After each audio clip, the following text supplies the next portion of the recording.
Are you looking for more out of your life? Do you need ideas on how to start new businesses and how to move forward in your own personal life? Well, guess what? You have come to the right radio show. At You Can Overcome Anything podcast show, you will learn and hear from many people from all walks of life who are sharing their challenges, their stories, the habits, and the mind shifts they had to overcome to become who they are today. On top, you will get a chance to connect and see how you can overcome anything by networking and learning about your next move through this radio show. I present to you our great speakers at You Can Overcome Anything podcast show with your host, Cesar Espino.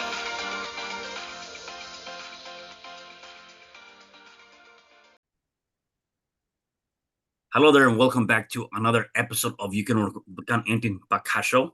Today, I have a special guest. He is a Forbes thought leader, award-winning financial service entrepreneur, and best-selling finance author. Ivan Illán bought his first book, his first stock at 13. His grandfather tells of economic betrayal while serving as Undersecretary of the Treasury of Cuba for the Castro Revolutionary Government, inspired an early interest in economics and capital markets. Over Ivan's professional career, he has raised and managed over 1 billion in assets under the management for registered investment advisors in senior portfolio management manager and institutional sales roles with Fortune 100 companies and startups. In 2012, he founded an award-winning wealth advisory boutique in Los Angeles. Amazon's number one financial service bestseller, Success as Financial Advisor for Dummies, is Ivan's must-have reference manual for anyone seeking how to better financial stewards. His first book, How to Hire Your Financial Advisor, 10 Simple Questions to Guide Decision Making, was critically acclaimed by the Washington Post. Ivan, it is a great pleasure having you here today. Good morning. Uh, God, you have so much stuff that I already want to ask you. But before we started, though, tell me a little bit about where are you originally from and how was your upbringing? Yeah, sure. Thank you for that introduction, Caesar. It's a pleasure to be with you today. And yeah, my upbringing, it's as an adult looking back on my childhood, it's so special to me now, more so than ever. Because, and of course, as a kid, you really don't realize, the environment you're in. You're just in the environment you're in, and you always make the best of it. But those early experiences certainly make a lasting, lifelong impression.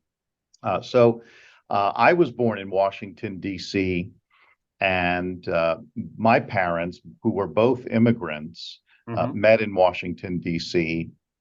And the family that I really spent a lot of time with, the extended family, was from my father's side, which was the Cuban side. Okay. And my grandfather, my father's father, had been the Undersecretary of the Treasury during the Castro Revolutionary Government. And of course, my grandfather, after the revolution, and he survived, and he went on to do other things, but worked at the Inter-American Development Bank as a director there for many years. So I just thought it was very normal that people talked about monetary policy at the dinner table every night. That, like, this was just normal discussion about economics and politics and fiscal policy of a country. It's certainly not very normal, but I was really at an early age exposed to these big subjects. Yeah.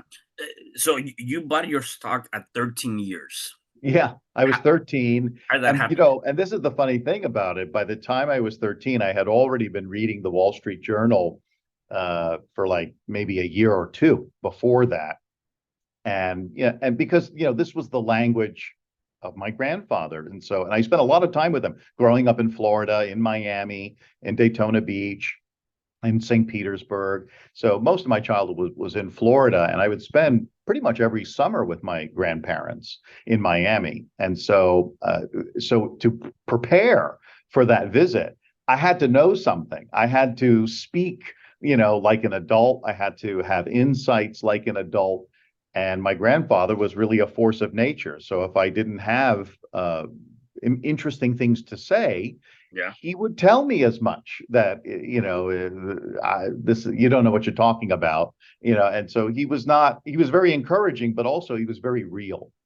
And so yeah, I had a wonderful time, sort of trying to impress him Hmm. so that I could, be in his favor, and he would maybe pay attention to what I had to say. So I would prepare presentations of stocks that I thought, I should buy.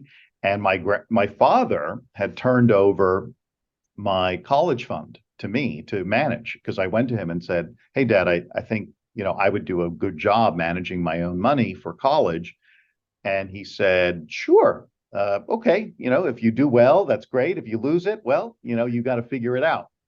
And so, it was really nice to be in an environment where adults and parents and grandparents around you really were very encouraging of whatever it is that I was thinking about. And so, yeah, I had a really early experience getting into the stock market, and certainly learned quite a bit, at a very young age, about what that market is all about. And of course, back then, I mean, this is, almost 40 years ago, that I bought my first stock. So it's a long 36 years ago. It was a long time ago. And the markets were very different back then, and not so, I would say, as complex as they have become today.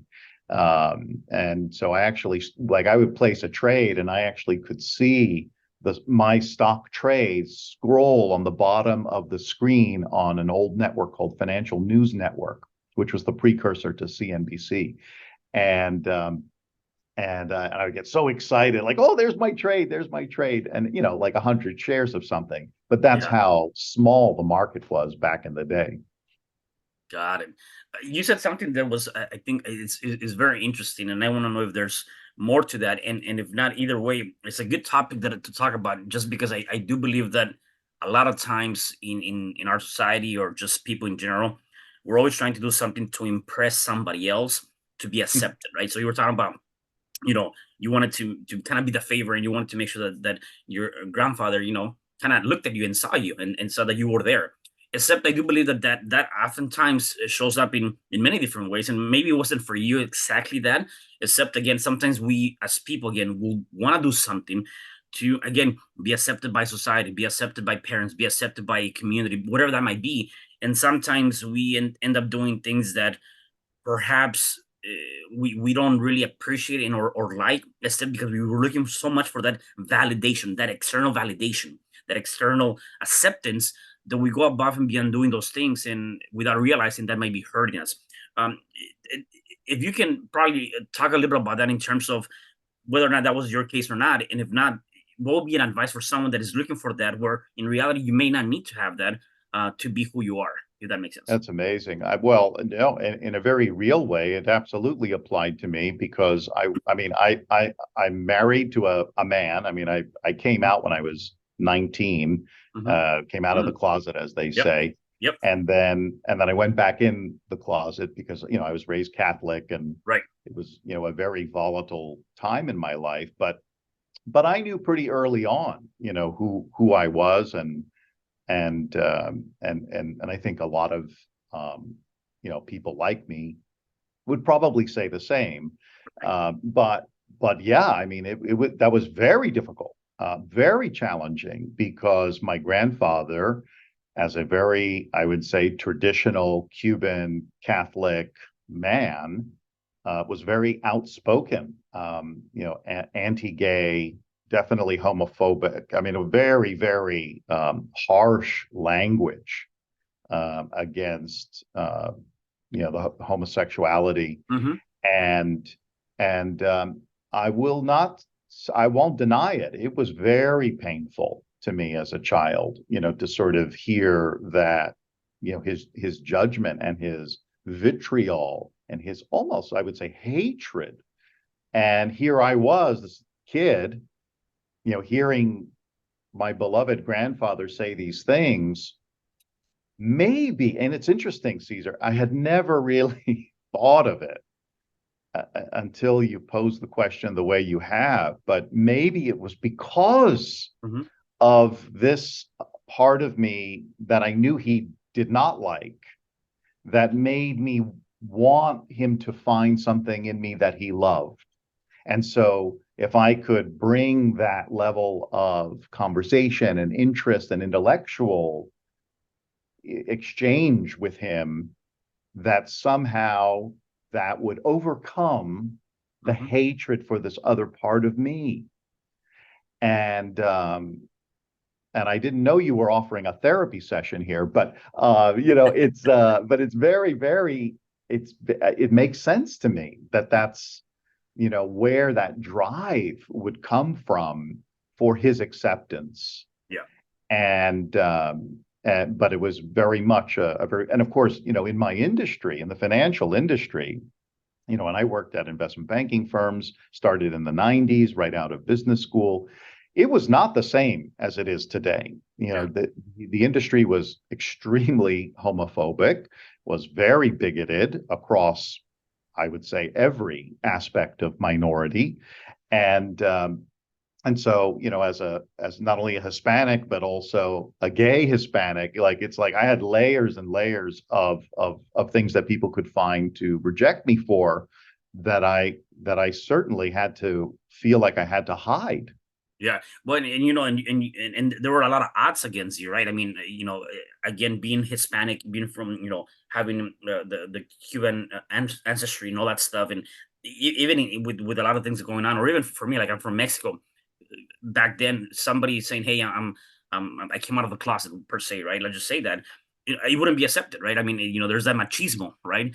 And so there's so Exactly. much of that going on, and then again, being a minority, that definitely leads to what can I do to create this cave and hide in it and show something different, because I think that's exactly what it is. And I'm glad that you mentioned that, because I think it's exactly that. You're looking for an outlet to be able to say, okay, if I can satisfy, my family, who, as you mentioned,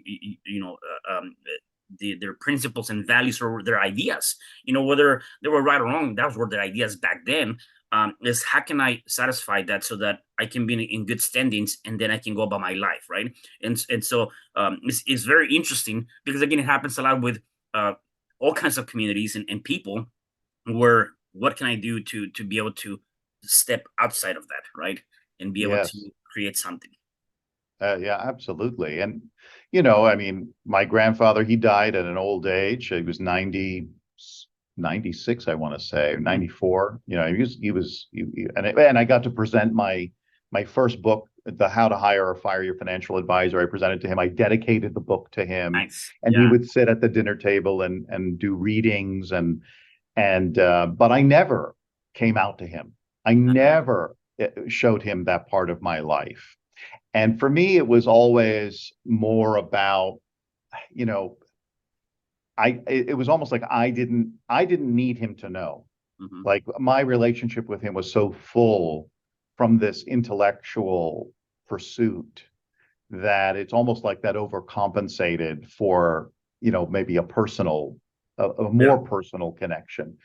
But I didn't see that would benefit the relationship. And so, so that's also, I think, part of it is sort of struggling to find, environments where you maybe can be full and 100% yourself and fully authentic and transparent. And then other times, maybe asking the question, is it really necessary to achieve what you're looking to achieve to have true satisfaction? Because it certainly didn't diminish my love and affection and the great, wonderful relationship I had with my grandfather all the way through his death. I feel like if I put this other thing into it, this personal, sexuality story into that discussion, that it would have harmed the relationship, and it wasn't worth it to me personally. My For me personally, it wasn't worth it to introduce that subject into that specific dynamic. And I Yeah. think people should, be very cognizant about what it is they're sharing and what they're not sharing with different people and different audiences. And I think Yeah. that's 100% legitimate. and totally something that you own as an individual, because we have to navigate through this life and through this world the best that we can with the tools that we have. And so I think sometimes we hear too much in modern society, in current society, that everyone has to live 100% transparent and 100% visible. All of who they are has to be on full display all the time. I totally disagree with that. That to me almost is like oversharing. And so I think it's all about your authenticity. What makes you feel good is Yeah. the thing that you're supposed to be doing. So if being 100% honest and transparent about who you are about anything in your life, okay, well, that may not be appropriate in a work environment, for Yeah. example. Yeah, exactly. And I 100% agree with you on that. I do believe, um, when it comes again, if you're authentic, right? And in all realities, are you being truthful to yourself? Are you being honest to yourself? And you I think the biggest thing that I can say with that is, it is not an either or it is not an either or world, is an and world. And what I mean by that is that you can have both. I can come be transparent and not be afraid of what people are going to think, except again, though, again, you need to decide when is the best situation, occasion to do that. As long as you're not hiding out of fear, or you're not doing things out of Yes. fear, like, you got to be truthful to yourself. Yeah. 100% correct. That's right, because if you invite fear into your life through some sort of uh, trying to cover or obscure something because you're ashamed of Right. something, that's a pathway to, I think, a lot of dark things: depression, anxiety. Uh, it's an absolute that that's the devil. That's the evil. Is following this path of sort of being ashamed of things. And I think the other choice is having full acceptance of who you are and showing up in the world in the way that you want the world to acknowledge and see you. Right. And sometimes that means being 100% transparent with everything. And sometimes that means focusing on the thing that you want people to focus on and Hmm. not to be distracted by other things. And I think it's different for everyone. But that's a hard thing It is. to do as an individual, is to find that authentic voice for yourself. Because this is the thing, Caesar, when you are fully authentic and you show up in the world with your own authentic voice, people listen to you, Yeah. people hear you, people want to speak with you, they want to engage with you, because that energy of authenticity is really magical. And so I think if your watchers and listeners are wondering, it's like, well, I'm having all this challenge, I'm having all this struggle, or how do I get ahead in this life and in this world? I think it is truly about getting out of your own way and Hmm. allowing yourself to say the thing that you know in your heart is the thing you really want to be speaking, and how you want to be speaking about something. That heart connection to your words and that thing you have passion around, that is what transforms everything. And I know it's transformed my life. And being in a business like finance and investment management, I mean, people think this is the most boring, banal, like it's like a black box. No one knows how it all works. The industry is very stodgy. And look, I'm in a suit. I mean, it's like, but I dressed up for you, Caesar. So, Thank you. but I'm in a suit normally every day. But Yeah. I grew up in sort of this Right. preparation, and but I have a passion for the subject, and it's deep, and I have a unique, perspective that I want to share. And I think it's that. And clients over the years and advisors that we work with have told me, the reason why we're working with you is because you just seem to love this Hmm. so much. Yeah. And love is infectious. You're right. So talking about that passion, right? And again, you buy your stock at 13, or your first stock at 13. family obviously come background on the financial side of it. Is that what you wanted to do growing up? Like you kind of pick that up and say, I want to do this just because I really want to do it. I fell in love with it, or you wanted to do something because sometimes people say, I mean, I wanted to be a pilot. I'm not yet.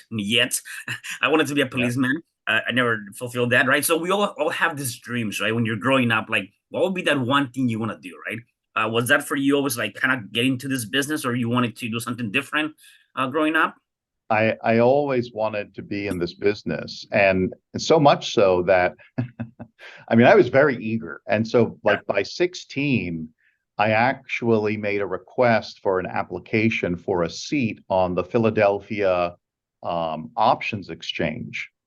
And I mean, and I had never even traded an option in my own account, but I was so, I was so interested. And of course, I should have bought the seat with the money that I had in my college account, because now that seat is worth many, many, many multiples of what it was back then. Yeah. But I was too young, of course, to buy the seat. I was not Yeah. an adult, so I actually couldn't do it. But yeah, and I had a lot of I had big dreams, and the nice thing is I feel like I still have big dreams, but really the dreams are more. It's not like what motivates me more today is the people I work with day to day, the people in my firm that I get uh, to consult with, to mentor, to develop a lot of younger people who are coming into this industry. Yeah, because I think our industry needs good, smart people. And I think a lot of people go to the tech firms, or they're going Mhm. into, whatever. I mean, tech has brought a lot of people, their way, and I think a lot of other industries, as a result, are starved, for really great talent. Yeah. When I think of that, and when you mentioned that, good people need to be part of this industry. I think part of the challenge is that um, people growing up have a negative relationship with money, right? And part of the belief, even me coming from Mexico, we didn't have any, right? And so because you don't have any, and you always see these people that are making millions of dollars, and growing up, I never thought I could be in the place that I am right now. I can never see myself growing up poor, not having anything. And part of that is because again, we grew up with this mentality of money, a bad relationship with money. And as I come to realize over the years, is money's an energy source. And Mm. for your economy and my economy to grow, there has to be a velocity of money. Money has to move from one hand to another, right?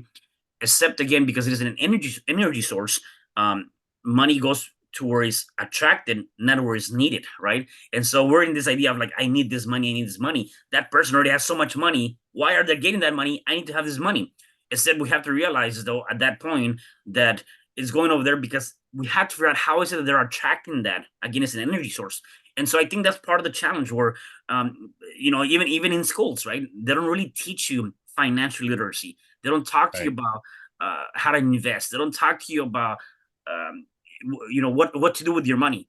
All they Not at teach you is all. how to be a soldier, be a good employee, and so talk a little bit about that because I think I get fascinated by the idea of um, financing, economics, growing your pocket because I think that there's plenty of it for people to be able to get out of whatever challenging situation they're in, if they know how to manage that, and also they understand the fact that it is an energy source, and again, the more you know about financing, the more you can really see the fruits of that.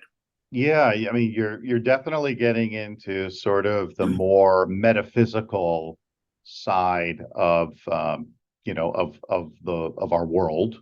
Hmm.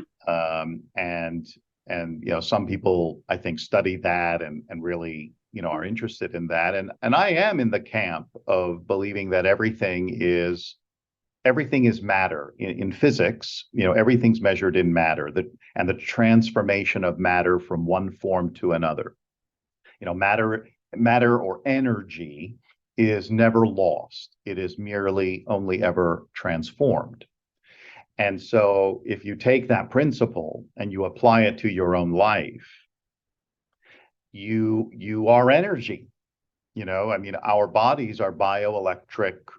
We actually generate a bioelectric magnetic field Mhm. around ourselves.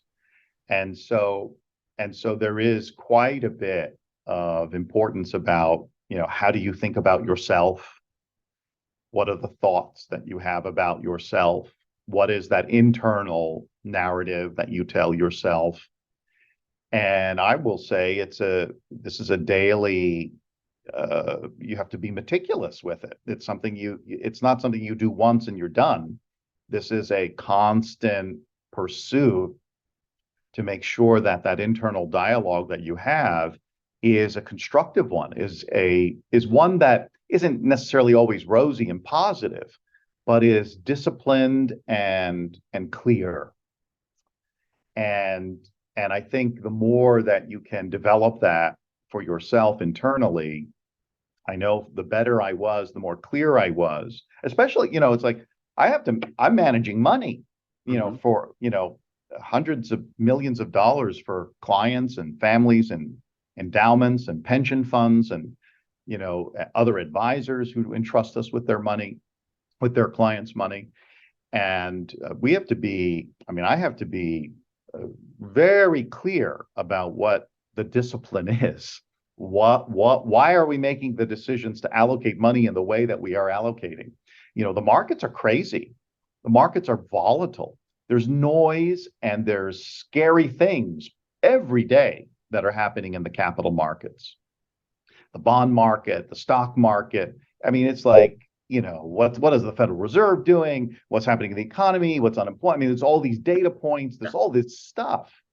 And so it is way too easy if you're not clear already what your discipline is and how are you going to show up and evaluate this stuff around you. That has to be ironclad and super clear immediately before you can make any kind of decisions about anything around you. And of course, you can scale that all the way back to your own home life.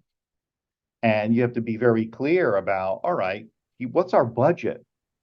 I mean, I know families that are worth 10 million, $20 million that don't have a budget, Hmm. and they really should have a budget Yeah. because $10 million, if you're living $1 million a year lifestyle, it doesn't last you very long. That's simple math.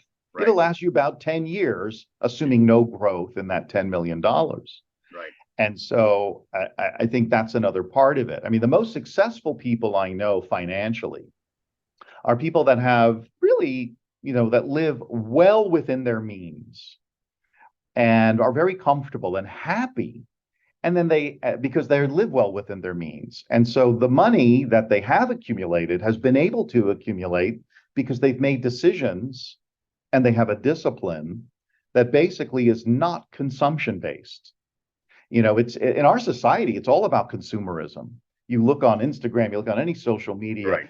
I mean, it's like you're like supposed to be spending money, and even if you can't afford it, you can pretend that you can spend money the way people are spending money. And it's a real, I think, tragedy of sort of how our society is evolving financially. Because at the same time, like you said, Caesar, there is not a financial literacy program in any school that's standardized. Mhm. And you're very lucky if you get that type of education at a young age.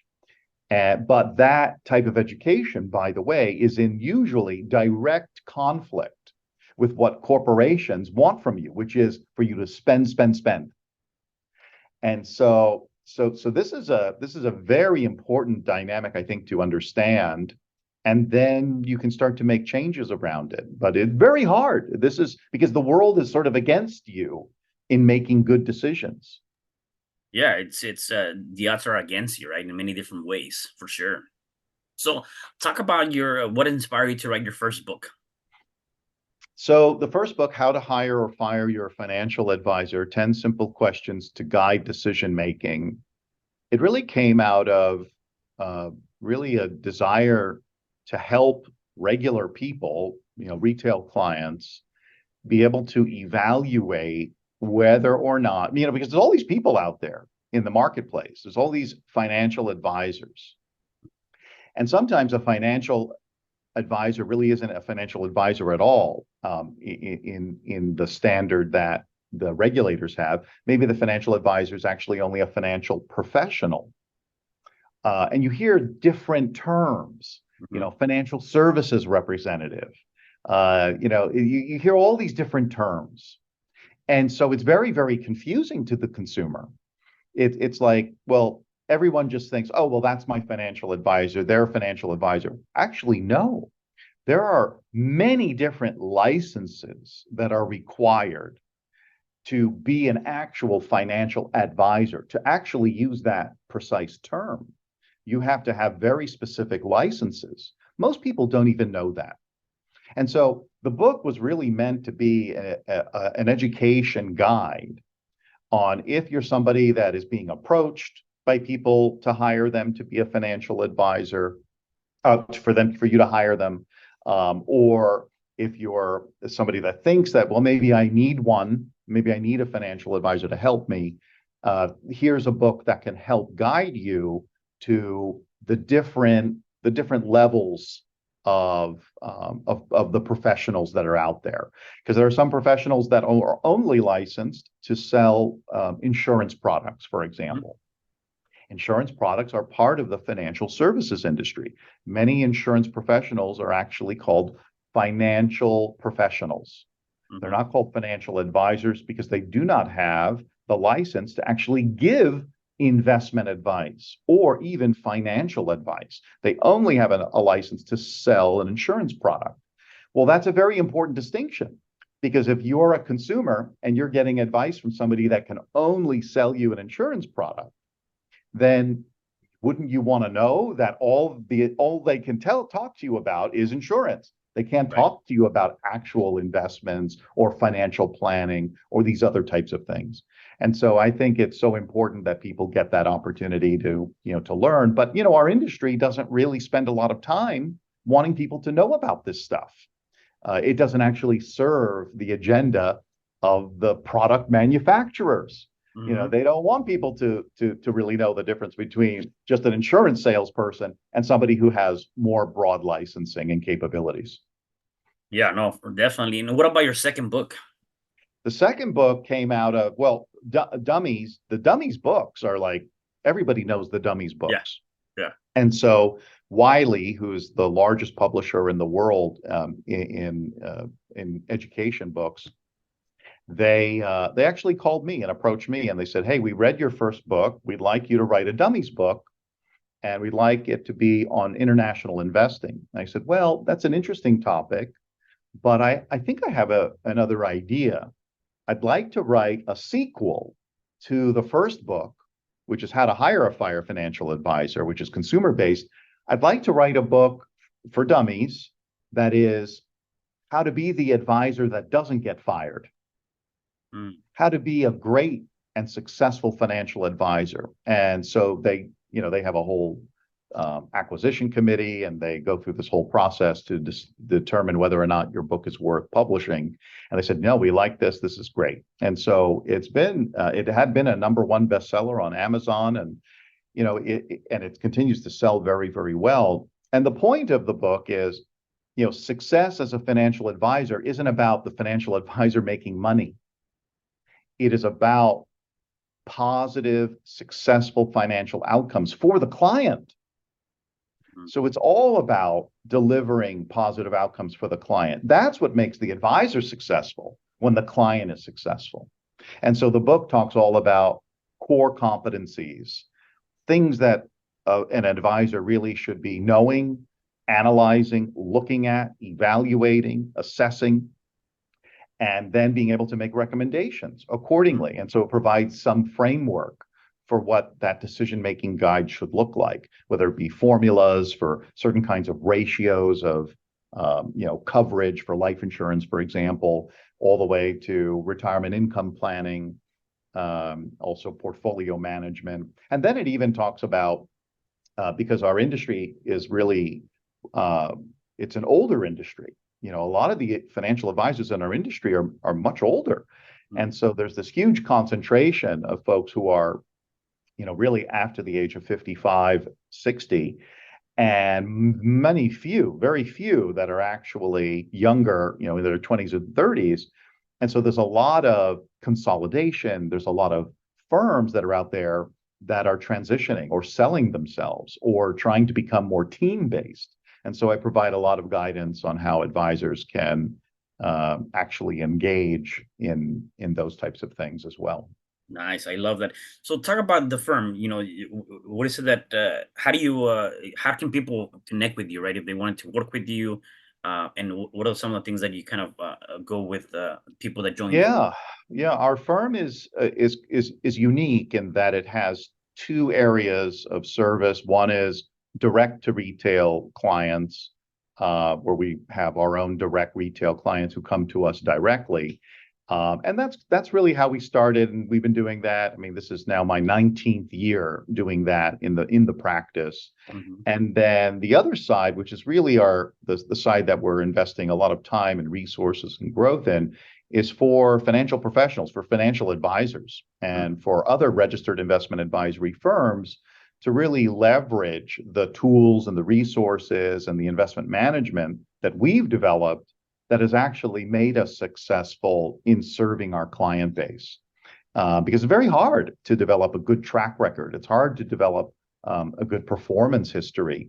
All of those types of things are things that we can share with a financial advisor so that they can really build their relationships and build their business and offer something that's just better, in our opinion, to clients in the marketplace. And so that it's exciting. We're really continuing to grow and look for more ways to impact more families positively. Yeah. Are your clients only U.S. based? Is it just U.S. based economies or financing, or also international Yeah, firms? we can actually serve clients anywhere. Not they call them non-resident aliens. Usually, they Mm. have some connection here to the U.S. Maybe the kids are here. Maybe the kids are going to school here. But oftentimes, people have, they live in a different country and they don't have a lot of confidence about that country and the safety of their money there, and they want the money to be here in the U.S. And we work with clients like that as well, usually through some more sophisticated Yeah. structures like U.S. trusts and those types of things. But yeah, it's definitely the U.S. is considered a safe haven of where to keep your money in the Mm. world, and so it does attract a lot of international capital. Got it. Got it. Where can people find you, learn more about your firm, connect with you? Sure. Yeah. Whether you're a retail client or a financial advisor, you can go to our website, which is alignwealth.com. That's ALIGNE wealth.com. You can also just call us at 310-795-0622. And there's a interactive voice system there, and you can press one or press two, and you'll get me if you press one. 101 is me Yeah. directly. And we love this business, and we love talking to people and educating people. Yeah. Um, so one of the things that you talked about earlier was discipline, right? And obviously, we're talking about discipline in the financial aspect. I'm curious to know, do you have any disciplines or any habits or anything that you do day to day, on a daily basis to kind of put you in a positive state of mind and get you going on your days?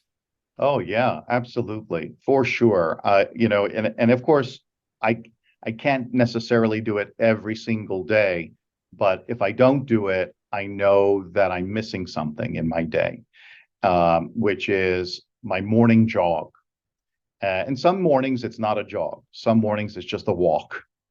And the point of it is, and without headphones, Mm, the point of it is to be in the early morning when it's most quiet. And my favorite is during the winter when the sun hasn't come up yeah. and it's still dark and it's cold and there's a silence. The birds are not awake. The cars aren't out, maybe a couple. And there's just this real purity and stillness. And it's sort of that stillness that makes me feel in control and calm, because that's sort of the energy that I always want to have Mhm. inside, is a stillness and a calmness, and not let the noise or the craziness of the day really get to you. And of course, it's hard. So to have a ritual and a routine that kind of connects you Yeah. to that stillness and that calmness and breathing, it's like breathing is so important. And years ago, I used to practice yoga almost every day. It was probably 20 years ago. And the thing that I still use to this day is breathing and remembering to breathe. And I think actually most people forget to breathe, because it's a subconscious thing. You just do it automatically. But if you really focus on your breathing, you can actually really change your whole energy state. Mm, yeah. I've definitely done breath work before, and it Oh, definitely is yeah. powerful. And I know the first time I did it, it brought this emotions and so many Yeah, different things out into the open that, again, again, going back to your point, just being able to concentrate on that breath and really honing in on that moment, it's huge. It's amazing for sure. Yeah. absolutely. Yeah. Yeah. You're very advanced talking about breath work. Yeah. Um, my last question for you is you've given us a lot of great tips, and I want to see if I can get one more out of you. People that are watching us, that are listening to us, if they're going through any challenge, whatever challenge that might be, what will be one or a few things you can say to them to start overcoming that challenge? Yeah, I mean, and certainly I have been in very difficult and challenging moments in my life, and my way of having gone through it is keeping things very simple. I Mm, think, when we get into periods of challenge or strife, we can so easily, our minds can overcomplicate and create, all these other issues for us. And so I have a mantra that I say, which is worrying is interest paid on trouble before it is due. mm, Worrying is interest paid on trouble before it is due. And so the point of that is that you can worry and you can go crazy and you can have all of this, stuff buzzing around in your head. But actually, the real trouble and the real strife may not even manifest in the way that you are worrying that it will manifest. And so just slow things down, just focus on the day, focus on the next thing you can do to make things a little better and a little bit of progress away from that strife. And that doesn't mean you have to make big changes. I think big changes are built on very small moments and small changes. And it just all kind of becomes this big difference when you look back. But that doesn't happen in leaps. It happens in baby steps. yeah, yeah. And to add to that, again, also focus on not only just today, focus on the things that you can control, right? Because a lot of times Of course. we're so focused on how can I do this or do that, or in things that are out of our reach, out of our control, right? So yeah, 100% correct. yeah. Yeah. No, well, definitely that's huge, and I love that. I love that advice. So thank you for that, Ivan. Anything else you want to say before I let you go? I really had a great time speaking to you and learned a lot of stuff Yeah. through you. Yeah, likewise, Caesar. No, I think you have a great show, and it's nice because, it's like there's so many different aspects to trying to achieve things in this world and in this life.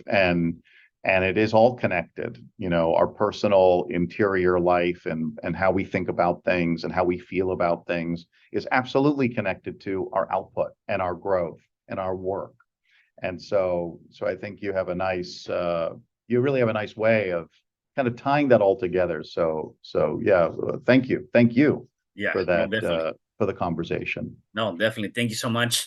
And really enjoy having you here. And for the rest of you guys, do me a favor. Please make sure that you guys share this podcast. Somebody needs to hear this message. And I will see you guys at the next episode of You Can Overcome Anything podcast show. Thank you. Hi, I'm Cesar Espino, real estate investor, business coach, and consultant, and author of the book, You Can Overcome Anything Even When the World Says No. My number is 424-501-6046. In my book, I talk about making the necessary changes to shift your mind for prosperity and certainty. Pick up your copy at Amazon. I also love helping families with their real estate and can purchase your house fast and all cash. Follow me on Instagram, Facebook, and LinkedIn. My number is 424-501-6046. Thank you for having me today. I am so glad you've tuned into this podcast. You can find me at your favorite podcast platform where you can like, subscribe, comment, and share. And to learn more about myself, my services, you can find me at www.cesarrespino.com, or you can also find me at your social media. Thanks for joining me, and I am looking forward to having you at the next episode. And know you truly can overcome anything.